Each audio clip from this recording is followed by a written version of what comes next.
Good morning friends, legal advisor के segment में आज आपका बहुत बहुत स्वागत है। तो आज हम बात करेंगे कि प्रॉपर्टी को आप किस प्रकार से रजिस्टर करवाएं और उसका क्या प्रोसीजर है और पेमेंट किस प्रकार से करनी चाहिए और डॉक्यूमेंट्स में किन बातों का ध्यान रखना चाहिए। तो आज इस संबंध में मैं आपको जानकारी प्रोवाइड करवाऊंगा। तो फ्रेंड्स, सबसे पहले आपको ये करना होगा कि आप जिस लोकेशन में प्रॉपर्टी को लेना चाहते हैं, अपने मनपसंद की प्रॉपर्टी को आप देख लीजिए।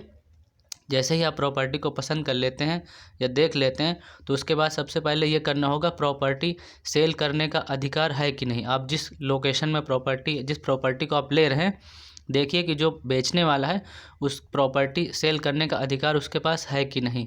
इसके लिए प्रॉपर्टी के डॉक्यूमेंट देखिए। यदि ऑनर नहीं है तो यानी प्रॉपर्टी का मालिक नहीं है तो पावर ऑफ अटॉर्नी देखिए तथा प्रॉपर्टी के डॉक्यूमेंट्स एवं पावर ऑफ अटॉर्नी की कॉपी आप ले लीजिए। जैसे आप पसंद कर लेते हैं तो प्रॉपर्टी के डॉक्यूमेंट ले लीजिए, उसमें जो भी होते हैं, और जो पावर ऑफ अटॉर्नी होती है उसकी एक कॉपी अपने पास रख लीजिए। जैसे आप ये प्रक्रिया कर लेते हैं तो उसके बाद आपको करना ये होगा कि जो वहाँ पर प्रॉपर्टी के आसपास लोग रहते हैं उन लोगों से आप संपर्क करिए और पूछिए कि इस प्रॉपर्टी पर कोई विवाद यानी कोई केस तो नहीं चल रहा जिससे आपको बाद में प्रॉब्लम हो।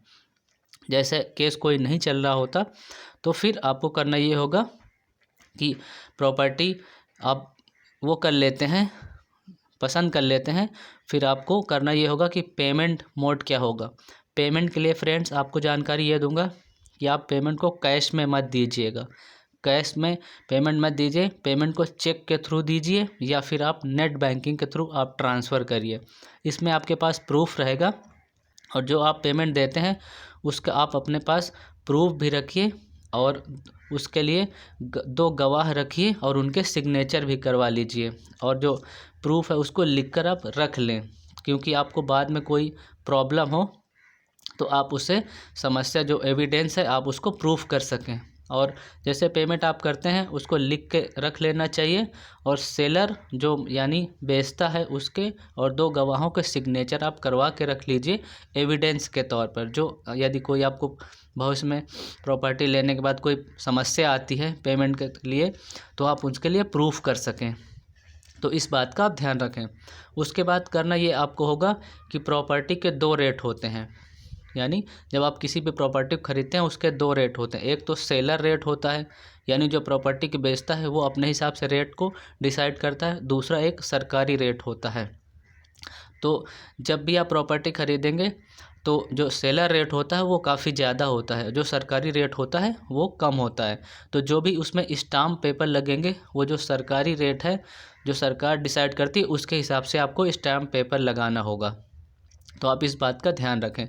जो सेलर है, जो सेलर प्राइस होता है उस प्राइस पे नहीं लगाना होता है, जो सरकारी रेट होता है उसके हिसाब से आपको स्टाम्प ड्यूटी लगानी होती है। फिर हम बात करते हैं कि डॉक्यूमेंट क्या क्या लगेंगे।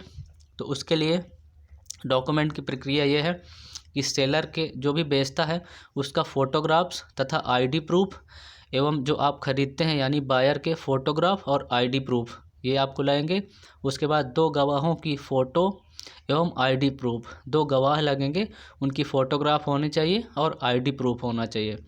तथा साथ ही जो बायर है, जो भी प्रॉपर्टी को ख़रीदता है, उसके प्लॉट के साथ एक फ़ोटो होनी चाहिए। यानी जो प्रॉपर्टी को ख़रीद रहा है, जैसे आप ख़रीद रहे हैं तो जहाँ पर आपका प्लॉट है वहाँ पर आप प्लॉट के साथ एक आपकी फ़ोटो भी लगेगी, तो आप फ़ोटो आप ले लीजिए। उसके बाद करना ये होगा कि आप किसी भी वकील को आप हायर कर लीजिए प्रॉपर्टी को रजिस्ट्रेशन करवाने के लिए।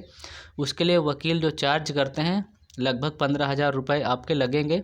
इससे आपको काफ़ी आसानी होगी क्योंकि वो प्रॉपर्टी के डॉक्यूमेंट्स वगैरह तैयार करते हैं और पूरे कानून की प्रक्रिया करवाते हैं। तो इस संबंध में आपको काफ़ी हेल्प मिलेगी। तो जो उनकी फ़ीस है आप जो भी आप प्रॉपर्टी के रेट से अलग ये आपके 15,000 रुपये के करीब आपसे लगेंगे रजिस्ट्रेशन के, जो वो डॉक्यूमेंट तैयार करते हैं। उसके बाद जब आप जाएंगे रजिस्ट्रार, जहाँ पर वो रजिस्ट्रार ऑफिस होता है, प्रॉपर्टी जहाँ रजिस्टर होती है, तो वहाँ पर आप जाएंगे। वहाँ पर 3 काउंटर होते हैं। तो जैसे ही आप पहले काउंटर पर जाएंगे वहाँ पर क्या होगा कि सेलर और बायर से पूछा जाता है, ये जो प्रॉपर्टी बेचता है और जो ख़रीदता है उससे जो बेचता है उससे पूछा जाता है आप प्रॉपर्टी को बेच रहे हैं, और जो खरीदता है उससे पूछा जाता है क्या आप प्रॉपर्टी खरीद रहे हैं। उसके बाद गवाह होते हैं, जो 2 गवाह होंगे, गवाहों से कंफर्म किया जाता है कि क्या आप गवाह हैं। उसके बाद पूछा जाता है कि पेमेंट कितना हुआ है, पूरा हुआ है या आधा हुआ है या कब होगा, इस संबंध में वो पूछते हैं। लेकिन ध्यान रखने योग्य बात यह है फ्रेंड्स कि प्रॉपर्टी का रेट आपको जो सरकारी रेट है वही बताना होता है वहाँ पर, क्योंकि जो आपकी स्टाम्प पेपर लगती है वही सरकारी रेट के हिसाब से लगती है, तो आपको सरकारी रेट ही बताना होता है। फिर आपको नेक्स्ट काउंटर पे जाना है, यानी दूसरे काउंटर में आपको जाना है। सेलर जो बेच रहा है और जो खरीद रहा है उनके सिग्नेचर करवाए जाते हैं, तथा जो आँखों का स्कैन होता है, दोनों लोगों की आँखों की स्कैन किया जाता है। उसके बाद तीसरे काउंटर पे आप जाते हैं। तीसरे काउंटर पे जो डॉक्यूमेंट्स के पेपर होते हैं, थर्ड काउंटर पे सारे पेपर जमा कर दिए जाते हैं एवं सिग्नेचर होते हैं। वहाँ पे तीसरे काउंटर पे जितने भी डॉक्यूमेंट्स होते हैं प्रॉपर्टी के, सारे आपको जमा कर देने होते हैं और वहाँ पर आपको सिग्नेचर करना होता है। सिग्नेचर के कुछ दिन बाद ही आपको ओरिजिनल डॉक्यूमेंट्स आपको मिल जाते हैं, आप प्रॉपर्टी के ऑनर बन जाते हैं। उसके बाद यदि आप अपने प्रॉपर्टी पर बनवाना चाहते हैं, कोई कंस्ट्रक्शन करना चाहते हैं यानी मकान बनाना चाहते हैं, तो उसके लिए आपको नक्शा पास करवाना होगा। नक्शे में आपको एक एप्लीकेशन नगर परिषद में आपको देनी होगी। एप्लीकेशन लिखना होगा कि ये मेरा नाम है।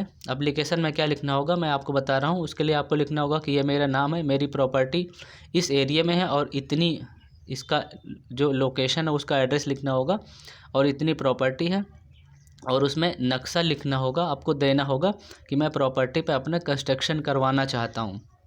तो उसके लिए आपको एक एफिडेविट देनी होगी और एक एप्लीकेशन देना होगा और नक्शा देना होगा। नक्शा आप किसी से भी बनवा सकते हैं, 250 से 300 रुपये नॉर्मल में नक्शा वो बना देंगे, और एफिडेविट आप किसी भी वकील से 50-100 रुपये में बना देंगे, आप बनवा लीजिए। तो 3 डॉक्यूमेंट्स आपको नगर निगम में जमा करना होगा। पहला एक एप्लीकेशन देना होगा, दूसरा एफिडेविट देना होगा और नक्शा जमा करना होगा। जैसे आप ये जमा करते हैं वहाँ पर, तो वहाँ से एक अधिकारी आते हैं और वो चेक करते हैं प्रॉपर्टी को और आपका नक्शा पास कर देते हैं कि आप इस पर कंस्ट्रक्शन करवा लीजिए। तो फ्रेंड्स, ये रही प्रक्रिया। आशा करता हूँ मेरे द्वारा दी गई जानकारी आपको ज़रूर पसंद आएगी, और जैसे इस संबंध में कुछ और आपको जानना या समझना हो तो आप मुझे कमेंट बॉक्स में मैसेज कर सकते हैं, और जो भी मैं वीडियो बनाता हूँ इसके नोटिफिकेशन आपको मिलते रहें, इसके लिए आप मेरे चैनल को सब्सक्राइब कर लीजिए और लाइक बटन प्रेस कर लीजिए। तो फ्रेंड्स, आज के लिए इतना ही। बहुत बहुत धन्यवाद। Have a nice time.